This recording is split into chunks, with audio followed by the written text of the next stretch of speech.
একটা মাই জানে সন্তান অসুস্থ হলে মায়ের মনের পরিস্থিতি আসলে কেমন হয়। গত ৩-৪ দিন যাবত আমি অনেক বেশি অসুস্থ, সেই সাথে আজকে ছেলেটাও অসুস্থ হয়ে গেল। সেই ছোট্টবেলায় ছেলেটা অসুস্থ থাকতো, তবে অনেক দিন ধরে ছেলে কোনো রকম অসুস্থ হয় না। তবে আমার জ্বর আসার সাথে সাথে ছেলেরও প্রচন্ড জ্বর এসে গেছে। আজকে যেহেতু সবাই অসুস্থ, এর জন্যই আসলে সকালে নাস্তা বাসায় করা হয় নাই, বাইরে থেকে খাবার আনা হয়েছিল। আপনাদের ভাইয়া বাইরে থেকে খাওয়া এনেছিল, সেগুলো খাওয়া দাওয়া শেষ করে আমি ঘরে টুকটাক কাজ করে নিচ্ছিলাম। ছেলেটা সকাল থেকে একটু তাও দৌড়াদৌড়ি নড়াচড়া করছিল। দুপুরের পর থেকে ছেলেটা অনেক বেশি অসুস্থ হয়ে গেছে। আমি শুধু ভাবছিলাম আমার জ্বর শেষ না হতে আমার বাচ্চাটারও এসে যাবে আসলে, কারণ বাচ্চার মায়ের যদি জ্বর আসে, কোনো অসুস্থ হয়, বাচ্চা কাছাকাছিতে থাকে, তো বাচ্চারও কিন্তু হয়ে যায় খুব তাড়াতাড়ি। হঠাৎ করে আসলে মা বেটা দুজনই অসুস্থ হয়ে গেছি, মনটা অনেক বেশি খারাপ। আমার মা যেহেতু বাসায় আছে, আমার মাও অনেক অসুস্থ, ডক্টর দেখাতে ঢাকা আসছে, আর এদিকে আমরাও অসুস্থ হয়ে গেছি। আমার অবস্থা দেখেন।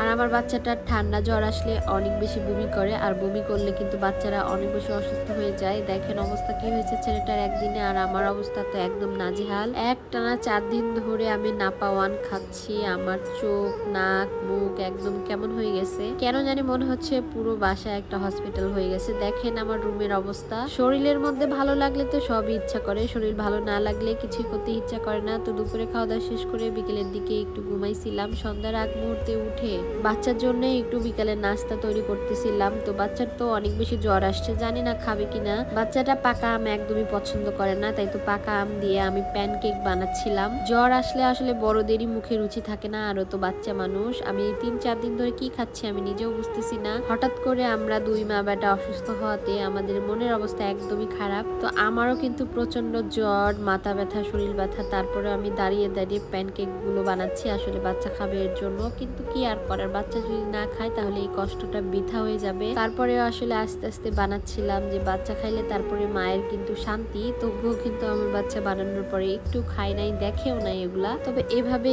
একদম আম দিয়ে প্যানকেক বানালে অনেক মজা লাগে, তবু আমার বাচ্চাকে খাওয়াইতে পারি নাই। তো একটা একটা করে বানাইতে বানাইতে আমার আর ধৈর্য কুলাইলো না, মানে আমিও তো অসুস্থ, এর জন্য একবারে সবটুকু আম দিয়ে দিয়েছি। মানে কেক বানানোর জন্য যে মিশ্রণটা রেডি করছিলাম সবটুকু দিয়ে সুন্দর করে আমি কিছুক্ষণ ঢেকে রেখেছিলাম, এরপরে উল্টিয়ে দিব আসলে। এরপরে আমি হচ্ছে এখান থেকে একটু কেটে নেব ভাগ ভাগ করে, তাহলে তো হয়ে গেল। একভাবে বানাইতে চাইছিলাম, কিন্তু ওই যে আমিও বেশিক্ষণ দাঁড়াইতে পারতেছি না, মাথা ঘোরাঘুরি করতেছে, তাই তো আমি এভাবেই কেটে নিলাম। তো যাই হোক, আজকের এই ভিডিওটা কিন্তু এ পর্যন্তই। আর সবাই আমাদের জন্য দোয়া করবেন, মা ছেলে খুব তাড়াতাড়ি যেন সুস্থ হয়ে যায়। বিশেষ করে আমার ছেলেটা এমনি খাওয়া দাওয়া কম করে, তারপরে তো অসুস্থ হয়ে গেছে। তো সবাই ভালো থাকবেন, সুস্থ থাকবেন। আল্লাহ হাফেজ, এন্ড থ্যাঙ্কস ফর ওয়াচিং।